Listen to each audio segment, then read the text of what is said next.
Selamat pagi Ibu dan teman-teman. Terima kasih atas waktu dan kesempatan yang diberikan kepada kelompok kami. Di sini kami akan menjelaskan materi tentang grup, subgrup, dan teorema Lagrange. Di sini saya akan menjelaskan tentang definisi grup. Suatu grup G dan operasi bintang adalah sebuah himpunan tak kosong G terhadap sebuah operasi biner bintang yang memenuhi syarat berikut. Syarat yang pertama yaitu tertutup. Setiap elemen A di G dan B di G maka akan berakibat A jika dioperasikan dengan B akan berada di G. Syarat yang kedua yaitu asosiatif. Setiap elemen A, B, C di G maka akan berlaku A bintang B bintang C sama dengan A bintang B bintang C. Syarat yang ketiga yaitu identitas. Sebuah grup harus memiliki tepat sebuah elemen identitas. Elemen identitas di sini maksudnya adalah setiap kita ambil elemen A di G maka akan berakibat A bintang E sama dengan A atau E bintang A sama dengan A. Syarat yang terakhir yaitu inverse. Setiap elemen A di G dia harus memiliki sebuah elemen inverse yang juga ada di G. Sedemikian hingga A bintang A inverse sama dengan A inverse bintang A sama dengan elemen identitas.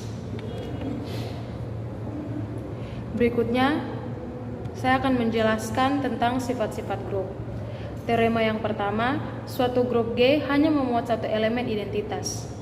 Bukti, misalkan E dan E aksen elemen identitas dari G, maka E dikali E aksen sama dengan E aksen dikali E sama dengan E aksen. Sebab E adalah elemen identitas. E aksen dikali E sama dengan E dikali E sama dengan E, sebab E aksen adalah elemen identitas. Sehingga diperoleh E sama dengan E aksen itu sama. Teorema yang kedua, setiap elemen di grup G mempunyai inverse yang tunggal. Bukti, misalkan untuk sembarang A elemen G mempunyai inverse A inverse dan A aksen, jika E elemen identitas maka berlaku A inverse sama dengan A inverse dikali E, di mana E elemen identitas, A inverse dikali A aksen, di mana aksen adalah inverse dari A. Sehingga A inverse dikali A aksen merupakan sifat asosiatif. Sehingga E dikali A aksen, di mana A inverse adalah inverse dari A, maka diperoleh A aksen. Slide berikutnya akan dijelaskan oleh teman saya Francisca Dambo. Baik, di sini saya akan menjelaskan lanjutan dari sifat-sifat grup. Teorema ketiga yaitu sifat kanselasi atau penghapusan. Dalam suatu grup berlaku sifat kanselasi kiri maupun kanselasi kanan, yaitu untuk setiap A, B, C elemen G berlaku. Pertama, jika AB sama dengan AC, maka B sama dengan C disebut sifat kanselasi kiri. Kedua, jika BA sama dengan CA, maka B sama dengan C disebut sifat kanselasi kanan. Berikut pembuktian pertama, misalkan AB sama dengan AC, untuk setiap A, B, C elemen G, maka ada inverse dari A yaitu A inverse elemen G, sehingga A inverse dalam kurung A kali B sama dengan A inverse A kali C. Dengan hukum asosiatif diperoleh A inverse dikali A dikali B sama dengan A inverse kali A dikali C. Karena A inverse A sama dengan E disebut elemen identitas di G, maka EB sama dengan EC diperoleh B sama dengan C. Pembuktian kedua, misalkan AB sama dengan AC, untuk setiap A, B, C elemen G, maka ada inverse dari A yaitu A inverse elemen G, sehingga dalam kurung B kali A inverse sama dengan dalam kurung C kali A inverse dengan hukum asosiatif diperoleh B dalam kurung A kali A inverse sama dengan C kali A inverse, karena A inverse sama dengan E disebut elemen identitas di G, maka BE sama dengan CE diperoleh B sama dengan C.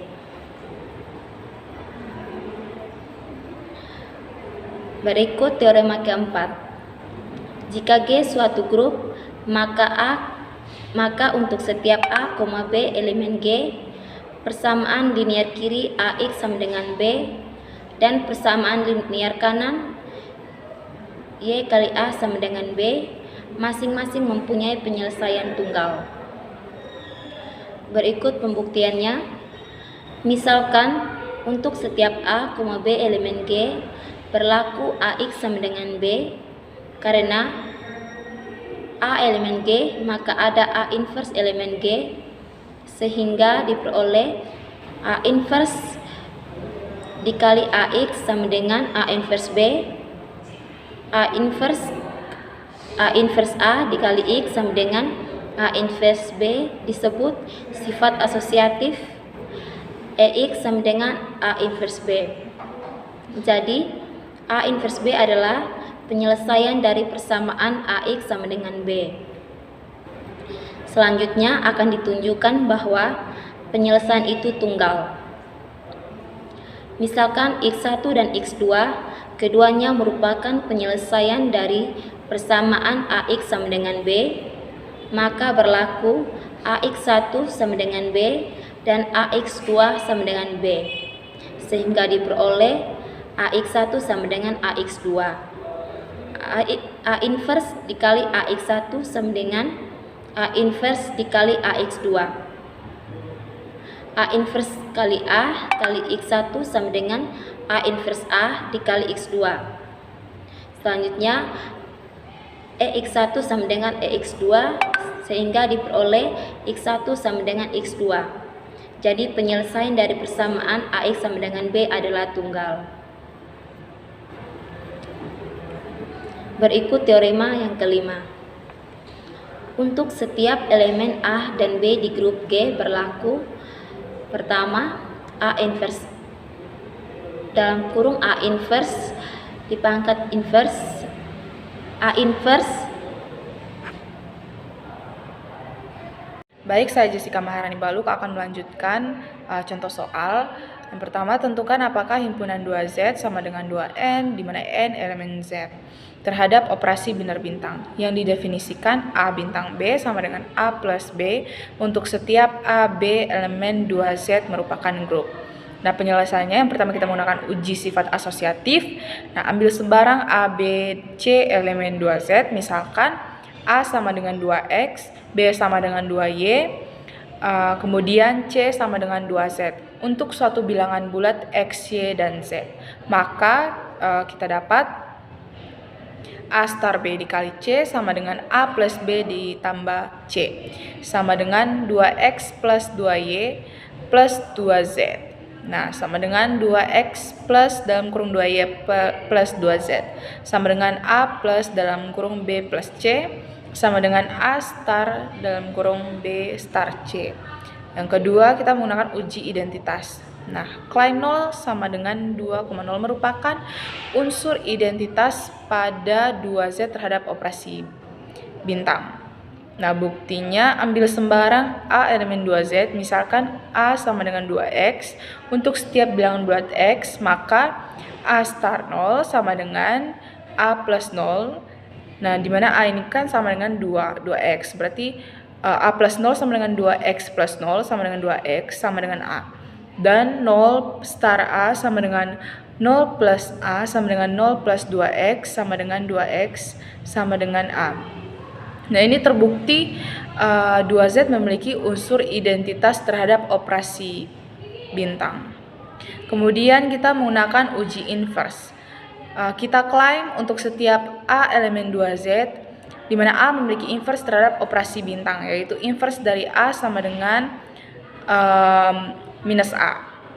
Buktinya, misalkan ambil sembarang A elemen 2Z, misalkan A sama dengan 2X untuk suatu bilangan bulat X. Maka A star dalam kurung min A atau A inverse sama dengan A plus min A sama dengan 2X plus min 2X sama dengan 0. Dan min A star A sama dengan min A plus A, di mana sama dengan min 2X plus 2X sama dengan 0. Nah, di sini terbukti untuk setiap A elemen 2Z, A memiliki inverse terhadap operasi bintang. Karena ketiga aksioma grup terpenuhi, dapat disimpulkan bahwa himpunan 2Z sama dengan 2N di mana N elemen Z terhadap operasi binar bintang yang didefinisikan A bintang B sama dengan A plus B untuk setiap A, B elemen 2Z merupakan grup. Kita masuk dalam definisi subgrup. Nah, misalkan G bintang adalah suatu grup. H disebut subgrup dari G jika H kompleks dari G. Dan H bintang merupakan suatu grup. H subgrup dari grup G jika H kompleks dari G dan H juga suatu grup terhadap operasi yang sama pada G. Nah, sifat-sifat subgrup ada teorema 1, misalkan G suatu grup, jika H subgrup dari G, maka H kali H sama dengan H dan persamaan 1 H kali H sama dengan H dan persamaan 2 H inverse sama dengan H. Nah, buktinya yang pertama diketahui G grup dan H subgrup dari G harus dibuktikan. Nah, pertama H kali H sama dengan H, di mana H kali H subset H dan H subset H kali H. Untuk sembarang X elemen H kali H berarti X sama dengan AB untuk suatu AB elemen H, dan karena H subgrup maka AB sama dengan X elemen H. Jadi terdapat X elemen H kali H, di mana X elemen H atau H kali H subset H. Nah, kemudian ambil sembarang H kecil elemen H dan H subgrup maka E elemen H, sehingga H kecil sama dengan H kecil E elemen H kali H. Jadi terdapat H kecil elemen H, di mana H kecil elemen H kali H atau H subset H kali H. Yang kedua, bukti bahwa H inverse sama dengan H. Nah, ini akan dilanjutkan oleh teorema 2. Terima kasih. Baik, saya akan lanjut menjelaskan untuk teorema yang kedua. Misalkan G suatu grup, sedangkan H dan K masing-masing subgrup dari G, maka HK merupakan subgrup dari G jika dan hanya jika HK sama dengan KH. Nah, di sini kita bisa lihat pembuktiannya. Diketahui G grup, H subgrup dari G, dan K subgrup dari G jika dan hanya jika HK juga subgrup dari G. Ditunjukkan HK sama dengan KH, di mana HK subset KH dan KH subset HK.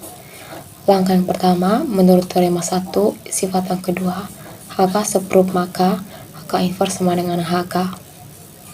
Ambil X elemen HK sama dengan HK inverse, maka X sama dengan T inverse untuk setiap T elemen HK, berarti T sama dengan HK untuk setiap T elemen H dan K elemen K. Karena H dan K subgrup maka H inverse elemen H dan K inverse elemen K, sehingga X sama dengan T inverse sama dengan HK inverse sama dengan K inverse H inverse elemen KH. Jadi untuk setiap X elemen HK jika X elemen KH atau HK subset KH. Langkah yang kedua, menurut teorema 1, sifat yang kedua, H dan K subgrup maka H inverse sama dengan H dan K inverse sama dengan K. Ambil sembarang Y elemen KH sama dengan K inverse H inverse, maka Y sama dengan CD untuk setiap C elemen K inverse dan D elemen H inverse. Berarti C sama dengan Q inverse untuk satu Q elemen K dan D sama dengan R inverse untuk satu R elemen H, sehingga Y sama dengan Q inverse R inverse sama dengan R Q inverse elemen HK inverse sama dengan HK. Jadi untuk setiap Y elemen KH jika X elemen HK atau KH subset HK jika HK sama dengan KH, ditunjukkan HK subgrup dari G. Karena H dan K masing-masing subgrup maka setiap set elemen HK mana set sama dengan U untuk setiap U elemen H dan V elemen K, sehingga UV elemen G. Set sama dengan UV elemen G, jadi HK subset G. Nah, di samping itu E elemen H dan E elemen K, maka E sama dengan E kali E elemen HK. Jadi HK tidak sama dengan himpunan kosong. Dari B diperoleh HK kompleks dari G. Di sini kita ambil sembarang XY elemen HK, di mana X sama dengan H1K1 dan Y sama dengan H2K2. Untuk suatu H1H2 elemen H dan K1K2 elemen K. XY inverse sama dengan H1K1 kali H2K2 sama dengan H1K1 kali K2 inverse H2 inverse sama dengan H1 kali K1K2 inverse kali H2 inverse sama dengan H1K bintang kali H2 inverse sama dengan K bintang H bintang kali H2 inverse sama dengan K bintang H bintang H2 inverse sama dengan K bintang H bintang elemen KH sama dengan HK. Jadi HK kompleks dari G, dan untuk setiap XY elemen HK, maka XY inverse elemen HK, dengan kata lain HK subgroup dari G. Nah, kita lanjut ke teorema subgroup, dimana untuk teorema yang pertama, misalkan G adalah grup dan H kompleks dari G, H subgroup dari G jika dan hanya jika untuk setiap AB elemen H berlaku sifat yang pertama, yaitu AB elemen H, dan sifat yang kedua H inverse elemen H. Di sini kita bisa lihat pembuktiannya. Diketahui G adalah grup dan H kompleks dari G. Jika dan hanya jika H subgroup dari G, maka H juga merupakan grup, sehingga untuk setiap AB elemen H pasti berlaku sifat pertama dan kedua. Jika dan hanya jika untuk setiap AB elemen H berlaku sifat pertama dan kedua tadi, dari sini akan ditunjukkan H subgroup dari G, berarti H merupakan grup. Untuk sifat tertutup sudah jelas bahwa H subgroup dari G berarti H merupakan subgroup. Diketahui dari sifat yang pertama tadi. Untuk sifat asosiatif, ambil sembarang XY elemen XY set elemen H, maka XY set elemen G, karena H subset G dan G adalah grup, maka berlaku XY kali Z sama dengan X kali YZ. Yang kedua, ada elemen satuan dari sifat yang kedua. Diketahui untuk setiap A elemen H berlaku A inverse elemen H, dan menurut sifat yang pertama berlaku A kali A inverse elemen H, dan A kali A inverse sama dengan E, maka E elemen H. Sifat yang keempat, setiap elemen dalam H mempunyai inverse. Diketahui dari sifat yang kedua tadi. Baik, kita lanjut ke teorema yang kedua. Misalkan G adalah grup dan H kompleks dari G. H subgroup dari G jika dan hanya jika untuk setiap AB elemen H berlaku AB inverse elemen H. Di sini kita bisa lihat pembuktiannya. Diketahui G adalah grup dan H kompleks dari G. Jika H subgroup dari G, sehingga H juga merupakan grup, akan ditunjukkan untuk setiap AB elemen H berlaku AB inverse elemen H. Kita ambil sembarang AB elemen H, karena H grup maka terdapat B inverse elemen H, sehingga AB inverse elemen H dan H mempunyai sifat tertutup, maka AB inverse elemen H. Jika untuk setiap AB elemen H berlaku AB inverse elemen H, akan ditunjukkan H subgroup, yakni H merupakan grup. Nah, kita ambil sembarang C elemen H, maka C kali C inverse elemen H. C kali C inverse sama dengan E, maka E elemen H. Ini untuk persamaan yang pertama. E C elemen H, maka E C inverse sama dengan C inverse elemen H. Dan ini untuk persamaan yang kedua. Kita kita ambil sembarang AB elemen H. Menurut persamaan yang kedua tadi, B inverse sama dengan B inverse elemen H jika AB inverse elemen H, maka A kali B inverse diinverskan elemen H. Karena AB inverse diinverskan sama dengan AB, maka AB elemen H menjadi H tertutup. Ini untuk persamaan ketiga. Jelas bahwa H mempunyai sifat asosiatif. Karena H subset G, maka untuk setiap XY set elemen H pasti XY set elemen G. Dan G adalah grup, maka berlaku XY kali Z sama dengan X kali YZ. Ini untuk persamaan yang keempat. Dari keempat persamaan tadi terbukti H merupakan grup, yang berarti H subgrup dari G. Sekian presentasi dari saya. Selanjutnya akan dijelaskan oleh teman saya Lista.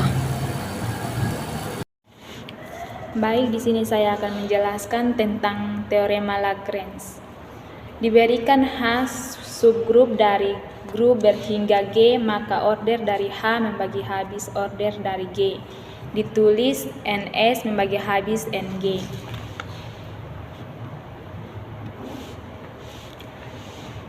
Untuk bukti, jika G adalah suatu grup berhingga dengan order M dan H merupakan subgrup dari G dengan order K, maka order dari H membagi habis order dari G. Akibatnya, H koset kanan akan mempunyai MK anggota yang berbeda. Oleh karena itu, G mempunyai MK anggota, dengan kata lain, G sama dengan MK atau N sama dengan MK.